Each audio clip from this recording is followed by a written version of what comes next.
Hello friend, स्वागत है आपका fast job update YouTube channel पर। देखिए फ्रेंड, हमने आप लोग के लिए कंप्लीट इंडियन पॉलिटी का सीरीज लाया हूं, जिसमें कि हम लोग कंप्लीट पॉलिटी को अच्छे से टॉपिक वाइज कवर करेंगे। इस बिल्कुल स्टार्टिंग से लास्ट तक टॉपिक वाइज। इसलिए आप लोग वीडियो देखिए, आप लोग को काफ़ी हेल्पफुल होगा एग्जाम में फ्रेंड। आप लोग को खुद ही पता चल जाएगा वीडियो देखने के बाद कैसा है वीडियो। ठीक है फ्रेंड, कितना इम्पोर्टेंट है। चलते हैं, शुरू करते हैं। देखिए, एक बार देख लेते हैं।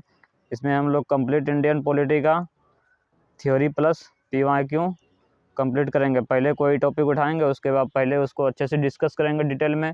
उसके बाद उसका प्रीवियस ईयर क्वेश्चन करेंगे। आज भारत का संवैधानिक विकास टॉपिक हम लोग शुरू करेंगे। उसके बाद संविधान सभा, उसके बाद संविधान का स्रोत। ठीक है, इसी तरह पूरा का पूरा कंप्लीट हम लोग करेंगे पॉलिटी को। ठीक है फ्रेंड, शुरू करते हैं। ठीक है, तो चलते हैं, हम लोग वीडियो को शुरू करते हैं। संविधान नियमों अथवा कानूनों का वह संग्रह है जिसके आधार पर किसी देश का शासन संचालित किया जाता है। भारत का भी अपना एक संविधान है। भारतीय संविधान के विकास को भारत में कंपनी के शासन तथा ब्रिटिश क्राउन के शासन के तहत निर्मित अधिनियमों के विकास के रूप में समझा जा सकता है। देखिए फ्रेंड, बीच बीच में हम जितना हाईलाइट किया है वो कोई ना कोई प्रीवियस ईयर में पूछा गया है, इसीलिए आप लोग को अच्छे से पढ़ना है, ध्यान से। तो देखिए, सबसे पहले रेगुलेटिंग एक्ट पारित हुआ 1773 में।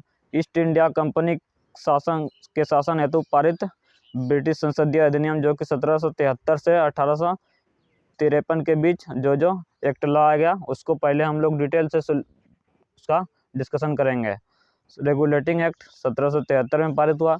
पिट्स इंडिया एक्ट 1784 में, चार्टर एक्ट 1793 में, चार्टर एक्ट 1813 में, चार्टर एक्ट 1833 में, चार्टर एक्ट 1853 में। देखिए, यहाँ से ये टॉपिक बहुत कंफ्यूजिंग होता है। हम इसको अच्छे से क्या किया हूँ, अरेंज कर दिया हूँ। देखिए, 20-20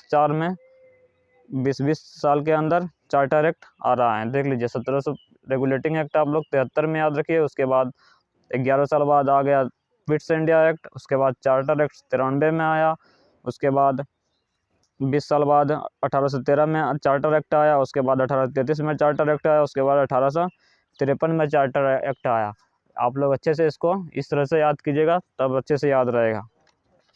ठीक है, अब सारा का सारा हम लोग एक्ट अच्छे से डिटेल कंप्लीट करेंगे। उसके बाद दो तरह का इसमें एक्ट आया था। वो ब्रिटिश ईस्ट इंडिया कंपनी के तहत आया था, और ब्रिटिश ताज के शासनाधीन पारित अधिनियम, जो कि 1858 का भारत शासन अधिनियम, और 1861 का भारत परिषद अधिनियम, 1893 का भारत परिषद अधिनियम, 1909 का भारत परिषद अधिनियम, 1919 का भारत शासन अधिनियम, 1935 का भारत शासन अधिनियम, 1947 का भारत स्वतंत्रता अधिनियम।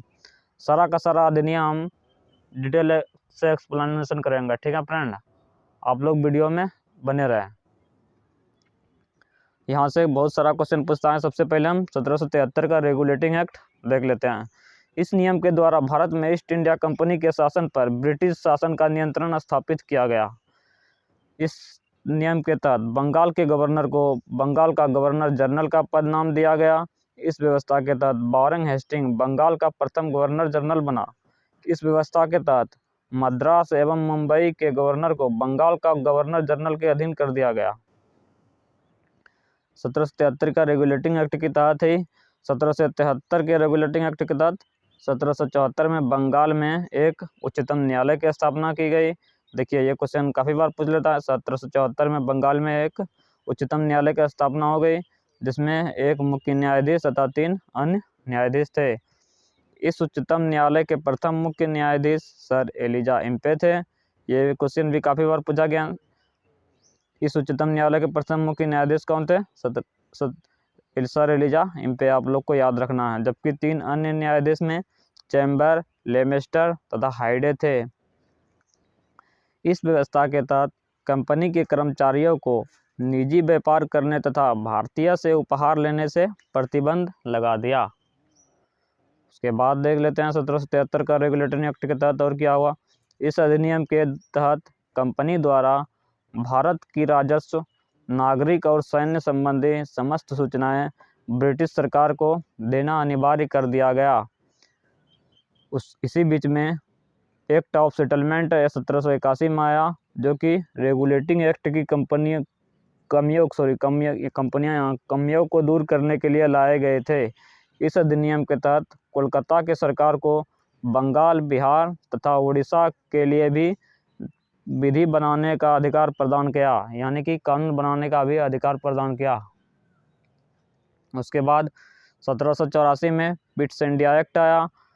इस एक्ट के तहत भारत में कंपनी के कार्यों एवं प्रशासन पर ब्रिटिश सरकार का पूर्ण नियंत्रण स्थापित हुआ। इसके द्वारा कंपनी के व्यापारिक एवं राजनीतिक कार्यों को एक दूसरे से अलग कर दिया गया।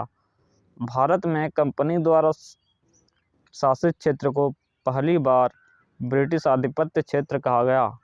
इस एक्ट के तहत भारत में द्वैत शासन की शुरुआत हुई, जो कि 1858 ईस्वी तक विद्यमान रही।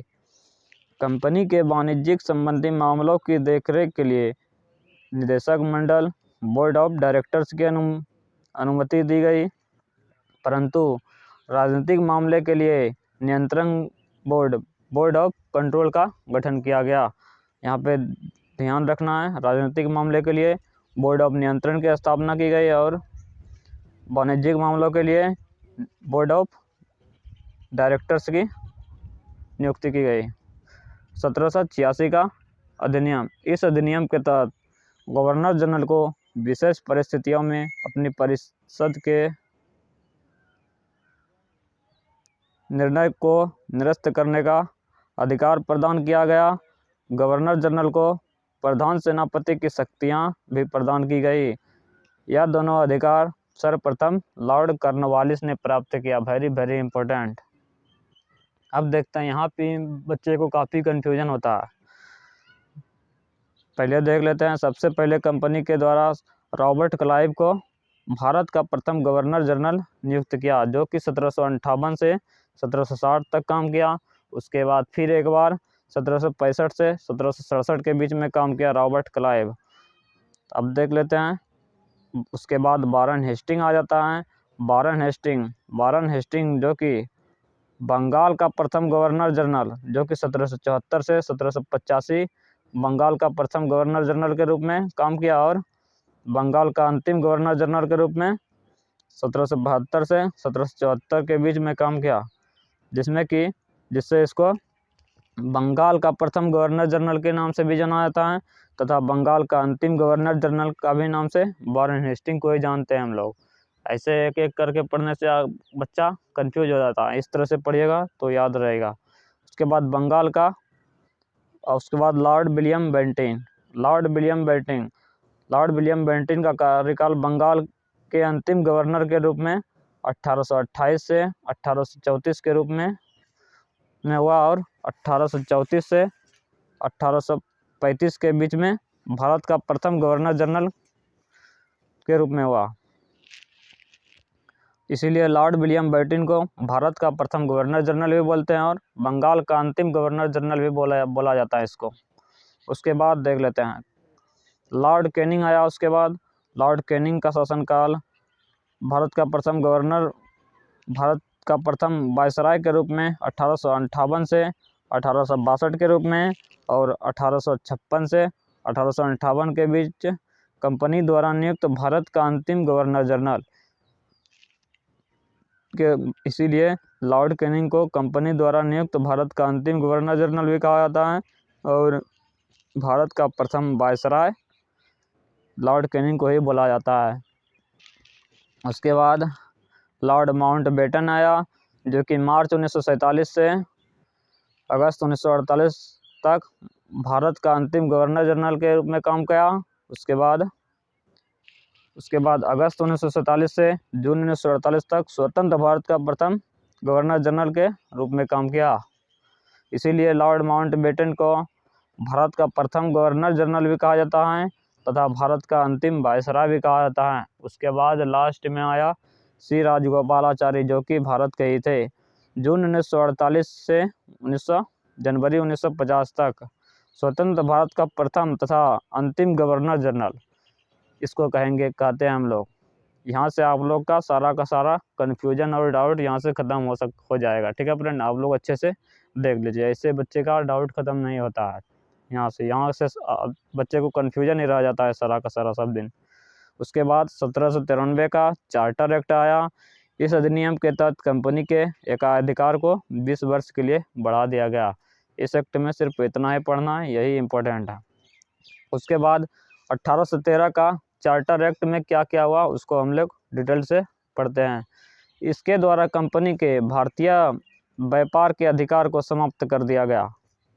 हालांकि कंपनी को चीन से व्यापार का तथा कंपनी का भारत में चाय के व्यापार का अधिकार जारी रहा। वेरी इंपॉर्टेंट, देखिए, चीन से व्यापार का तथा चाय के व्यापार का अधिकार जारी रहा और लगभग व्यापार समाप्त कर दिया गया। काफ़ी इम्पोर्टेंट है। इस अधिनियम के तहत भारत में शिक्षा एवं विकास विस्तार के लिए 1 लाख रुपये प्रति वर्ष खर्च करने की व्यवस्था भी की गई। उसके बाद 1833 का चार्टर एक्ट आया। इस एक्ट के तहत बंगाल के गवर्नर जनरल को संपूर्ण भारत का गवर्नर जनरल बना दिया गया। इसके द्वारा कंपनी के समस्त व्यापारिक कार्य समाप्त कर दिए गए तथा भविष्य में उसे केवल राजनीतिक कार्य करने ही थे। इस एक्ट के तहत सब परिषद गवर्नर जनरल को पूरे भारत के लिए कानून बनाने का अधिकार प्रदान किया गया था। उसके बाद 1833 के चार्टर एक्ट में और देख लेते हैं क्या है। इस एक्ट में नियुक्तियों के लिए योग्यता संबंधी मापदंड अपनाकर भेदभाव को समाप्त किया गया।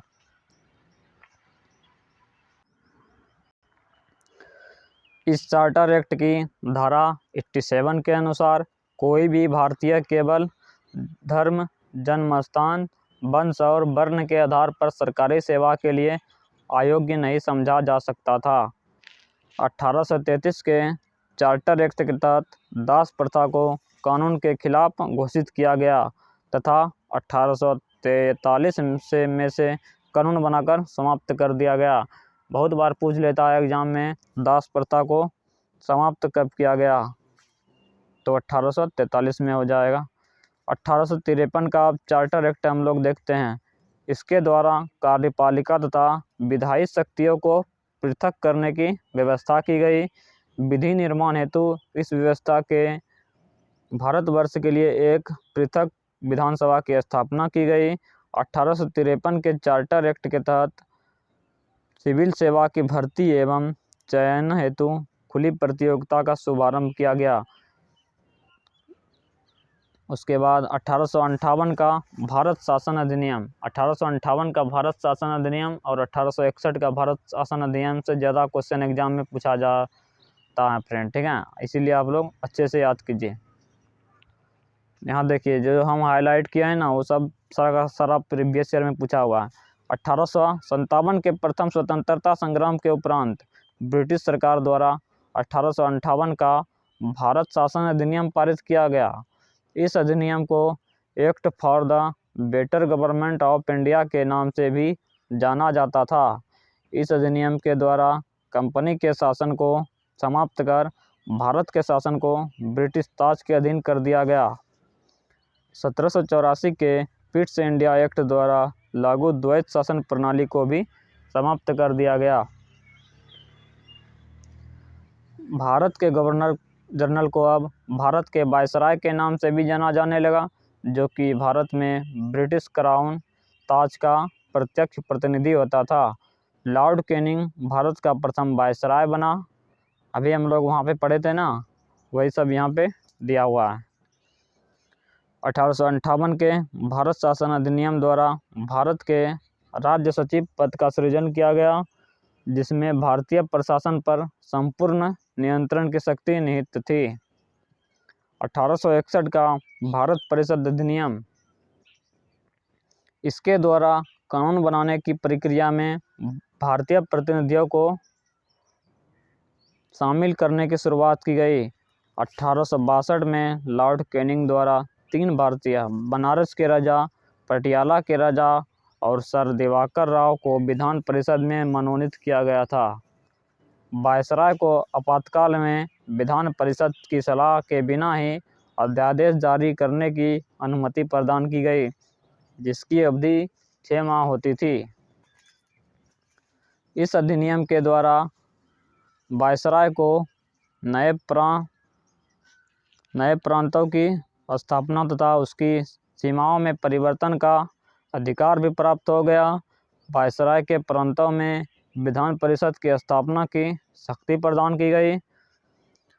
1862 में बंगाल, 1866 में उत्तर पश्चिम सीमा प्रांत तथा 1897 में पंजाब विधान परिषद का गठन किया गया। 1892 के भारत परिषद अधिनियम के तहत क्या हुआ, अब हम लोग देख लेते हैं इसको। इसके द्वारा सीमित एवं अप्रत्यक्ष निर्वाचन प्रणाली की शुरुआत की गई।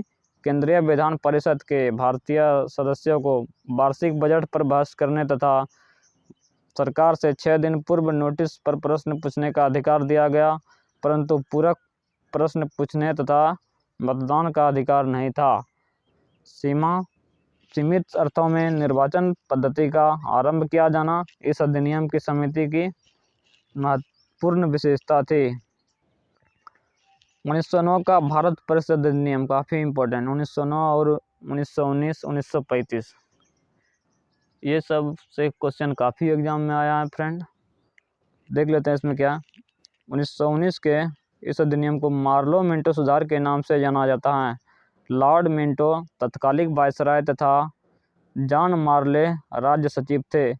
इस अधिनियम के द्वारा भारतीय को विधि निर्माण तथा प्रशासनिक दोनों में प्रतिनिधित्व प्रदान किया गया। पहली बार किसी भारतीय को वायसराय की कार्यपालिका परिषद से जोड़ने का प्रावधान किया गया। सत्येंद्र नाथ सिन्हा वायसराय की कार्यपालिका परिषद के प्रथम भारतीय सदस्य बने। उन्हें विधि सदस्य के रूप में भी शामिल किया गया। इस अधिनियम ने केंद्रीय तथा प्रांतीय विधायिनी शक्ति को बढ़ा दिया। परिषद के सदस्यों को बजट एवं लोकहित के विषय की विवेचना करने, प्रस्ताव लाने तथा प्रश्न पूछने के साथ पूरक प्रश्न करने का अधिकार दिया गया। इस अधिनियम द्वारा मुसलमानों के लिए सांप्रदायिक प्रतिनिधित्व तथा अलग निर्वाचन क्षेत्र की स्थापना की गई।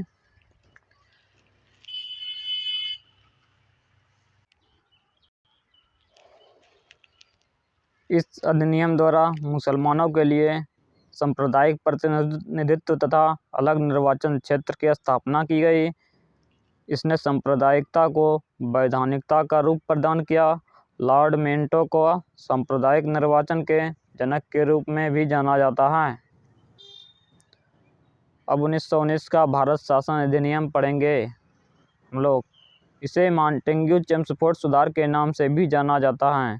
इस समय मॉन्टेग्यू भारत का राज्य सचिव जबकि चेम्सफोर्ड भारत का वायसराय था। प्रांतों में आंशिक उत्तरदायित्व शासन तथा द्वैत शासन की स्थापना की गई। द्वैत शासन प्रणाली का जनक लियोनोल कार्टिस था। द्वैत शासन प्रणाली का जनक लियोनोल कार्टिस था। प्रांतीय विषयों को 2 भागों यथा हस्तांतरित और आरक्षित में बांटा गया। इस अधिनियम के द्वारा पहली बार केंद्र में द्विसदनीय व्यवस्था की गई। इस अधिनियम के तहत पहली बार प्रत्यक्ष निर्वाचन की व्यवस्था प्रारंभ की गई। भूमि कर या आयकर के आधार पर सीमित संख्या में लोगों को मताधिकार प्रदान किया गया। सांप्रदायिक आधार पर सिखों, भारतीय ईसाइयों, आंग्ल भारतीयों और यूरोपियों के लिए भी अलग निर्वाचन के सिद्धांत को लागू कर दिया गया। इस अधिनियम में पहली बार उत्तरदायित्व शासन का प्रयोग किया गया। इस अधिनियम में एक लोक सेवा आयोग के गठन का प्रावधान किया गया था। वर्ष 1926 में ली आयोग की सिफारिश पर लोक सेवा आयोग का गठन किया गया। इसके अंतर्गत एक वैधानिक आयोग के गठन का प्रावधान किया गया, जिसे 10 वर्ष बाद जांच करने की पश्चात अपने रिपोर्ट प्रस्तुत 1935 का भारत शासन अधिनियम काफ़ी इम्पोर्टेंट, इसीलिए हम यहाँ पे 3 स्टार लगाया हूँ। ठीक है, यहाँ से ज़्यादा एग्जाम में क्वेश्चन बना है आज तक। यह एक विस्तृत दस्तावेज था जिसमें 321 अनुच्छेद और 10 अनुसूचियाँ थी। इसमें प्रस्तावना का अभाव था, याद रखना, इसमें प्रस्तावना का अभाव था। प्रस्तावना किस देश के संविधान से लिया गया है वो हम लोग आगे वीडियो में डिस्कस करेंगे। उसके बाद यहाँ इस अधिनियम के द्वारा अखिल भारतीय संघ की स्थापना का प्रावधान किया गया, जिसमें ब्रिटिश भारतीय प्रांत तथा कुछ भारतीय रियासतों को मिलाकर स्थापित किया जाना था। हालांकि यह व्यवस्था कभी अस्तित्व में नहीं आई।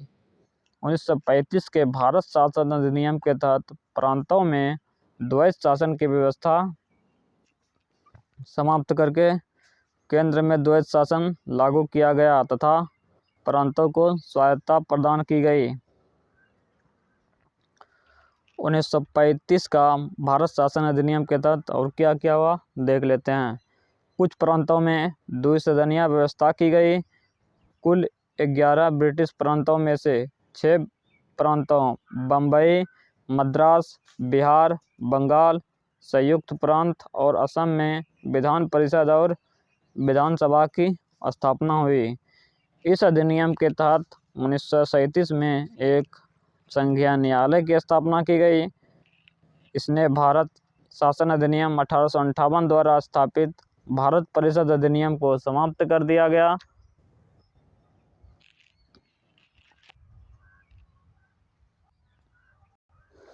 इस अधिनियम के तहत संघीय लोक सेवा आयोग की स्थापना के प्रावधान के साथ साथ प्रांतीय सेवा आयोग तथा संयुक्त सेवा आयोग की स्थापना का प्रावधान भी किया गया। अब 1947 का भारतीय शासन स्वतंत्रता अधिनियम पढ़ेंगे। इससे भारत में ब्रिटिश राज समाप्त कर अविभाजित भारत का विभाजन कर 2 स्वतंत्र अधिराज्यों डोमिनेंट स्टेट भारत तथा पाकिस्तान की स्थापना की गई। इसने दोनों अधिराज्यों की संविधान सभाओं को अपने देश का संविधान बनाने के लिए उनके लिए किसी भी देश का संविधान अपनाने की शक्ति दी। भारतीय स्वतंत्रता अधिनियम 1947 ने 15 अगस्त 1947 को भारत को स्वतंत्र एवं संप्रभुत्व राष्ट्र घोषित किया। इस अधिनियम के द्वारा ब्रिटिश शाही उपाधि से भारत का सम्राट शब्द समाप्त कर दिया गया। भारतीय रियासतों को यह स्वतंत्रता थी कि वह भारत के अधिराज्य या पाकिस्तान अधिराज्य के साथ मिल सकती हैं। यह स्वतंत्र रह सकती हैं। प्रत्येक अधिराज्य द्वारा अपने संविधान बनाने तक भारत शासन अधिनियम 1935 के तहत ही शासन संचालित किए जाने का व्यवस्था की गई। यहाँ से अब हम लोग प्रीवियस ईयर क्वेश्चन करेंगे फ्रेंड। अब थ्योरी कंप्लीट हो चुका है तो देख लेते हैं प्रीवियस ईयर क्वेश्चन। अभी जो हम लोग पढ़े, अगर जो अच्छे से पढ़े हैं तो आप लोग अच्छे से कर पाएंगे। क्वेश्चन 1, 1935 के अधिनियम द्वारा स्थापित संघ में अवशिष्ट शक्तियाँ किसको दी गई थी? अवशिष्ट शक्ति यानी कि अवशिष्ट शक्तियाँ किसको दी गई थी? इसका क्या होगा जाएगा? संघीय विधान पालिका को, ये नहीं होगा। प्रांतीय विधान मंडल को, ये भी नहीं होगा। गवर्नर जनरल को दिया गया था, ये सही है फ्रेंड, ऑप्शन सी। क्वेश्चन 2, वह कौन सा अधिनियम था जिसमें भारत में सत्ता ब्रिटिश ईस्ट इंडिया कंपनी से ब्रिटिश क्राउन में स्थानांतरित की गई थी? अब देख लेते हैं इसमें कौन सा सही है। ए नंबर, भारत सरकार अधिनियम 1833, भारत सरकार अधिनियम 1835, भारत सरकार अधिनियम 1947, भारत सरकार अधिनियम 1858। ये सही हो जाएगा, भारत शासन अधिनियम 1858, ऑप्शन डी। क्वेश्चन 3 देख लेते हैं। निम्नलिखित में से किस अधिनियम द्वारा भारत के गवर्नर जनरल को अध्यादेश जारी करने की शक्ति प्रदान की गई? तो चार्टर एक्ट 1853, भारतीय परिषद अधिनियम 1861, तो यही इसका आंसर हो जाएगा, भारतीय परिषद अधिनियम 1861, बी नंबर सही हो जाएगा। क्वेश्चन 4, यह सिद्धांत कि स्वतंत्र भारत के लिए नए संविधान को तैयार करना मुख्यतः अकेले नहीं, खुद स्वयं भारतीयों की जिम्मेदारी होनी चाहिए, पहली बार निम्नलिखित में से किस एक में स्वीकार किया गया था? तो भारत सरकार अधिनियम 1935, निम्नलिखितों का अगस्त प्रस्ताव, बिल्कुल ये निम्नलिखितों का अगस्त प्रस्ताव, बी ऑप्शन सही हो जाएगा इसका। 5 रेगुलेटिंग एक्ट कब पारित हुआ? रेगुलेटिंग एक्ट कब पारित किया? तो देख लेते हैं इसमें क्या आंसर हो जाएगा। अगर आप लोग प्रीवियस अभी अच्छे से पढ़े होंगे तो अच्छे से कर पा रहे होंगे, तो इसका सही आंसर हो जाएगा 1773 ही हो जाएगा। रेगुलेटिंग एक्ट पारित हुआ था।